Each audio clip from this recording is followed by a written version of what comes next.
Okay, so today we're going to be going over elements of a story. This is, of course, very important to reading and language arts and reading as a whole.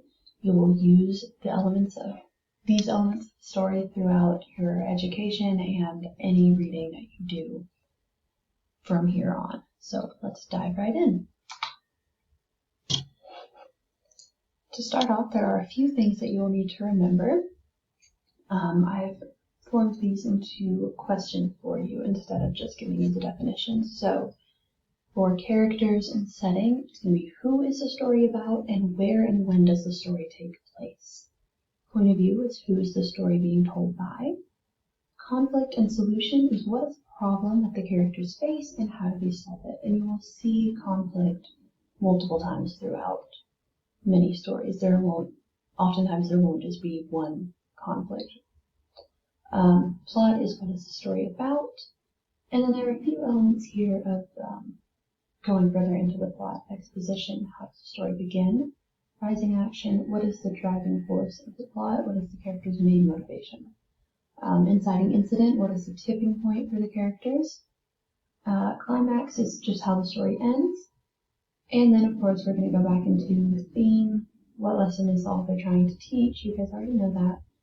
Main idea and supporting details. What is one section about and how can you support that? And remember, it's very important to know the difference between theme and main idea. Okay, so we're thinking about characters. As we read, need to be doing something called character analysis. And basically all that is just thinking deeper into the characters that we're reading about. So it just kind of helps to get to know them. So things like, what is the character's personality? What do they like and dislike? What motivates them? Who are their friends? Even what do they look like? And just adjectives to describe them. And I have a chart over here of just things to fill in and things to be thinking about. What happens to them? What do they look like? Words to describe them. And even, do you like that character? Because that does sort of give us a bias to each character that we read about. And there's that chart again for you. So for setting, where does the story take place and when does the story take place? These are equally as important as each other. And I know we mentioned it a little bit ago, but I really want to make sure that you guys know all of this material. So for characters, we have a few different kinds of characters. Of course, our main character is called our protagonist, and that's who the story is about. So for example, Harry in Harry Potter, he is the protagonist.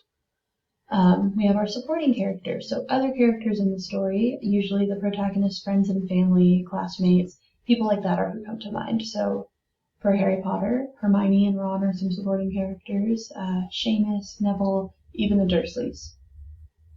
The antagonist is what is usually known as the villain of the story, the person who is usually opposing the protagonist. So in Harry Potter, again, would be Draco or even Voldemort. Point of view is who is telling the story. So for first person, we have stories that are told by the protagonist, and you'll be able to tell because they'll use language like I, me, we. So look out for that. And now there are two kinds of third person. Third person limited is told by a narrator talking about the protagonist, but the narrator only knows what the protagonist thinks. He doesn't know the thoughts of the other characters.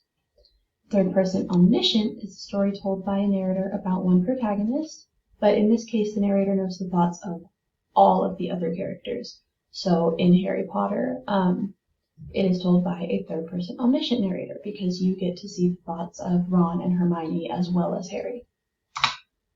So for conflict and resolution, conflict is the primary problem of a story and the resolution is how that problem is solved. And again, you will see conflict multiple times throughout a story. There is also a lot of internal conflict with a character as well as external. So internal conflict is something that the character deals with within their own head, and external is the conflict that they deal with involving other characters. So if we're thinking about Harry Potter again, an internal conflict that Harry has would be dealing with the death of his parents and sort of working through that. External conflict would, of course, be any conflict that he has with Draco, any of those like arguments that happen involving another person.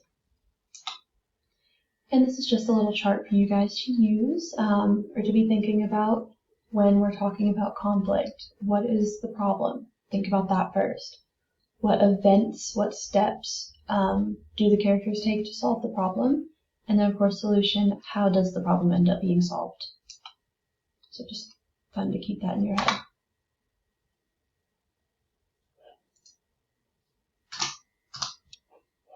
So that is all I have for you guys right now. I do want to go back and touch on the terms to remember. Make sure that you guys are paying attention and are able to tell the difference between the main character, the supporting characters. Make sure you know the difference between main idea and theme, and that you are looking for the exposition, the rising action, the inciting incident as you read. So I'm going to leave you guys with that for today, and we will revisit this later.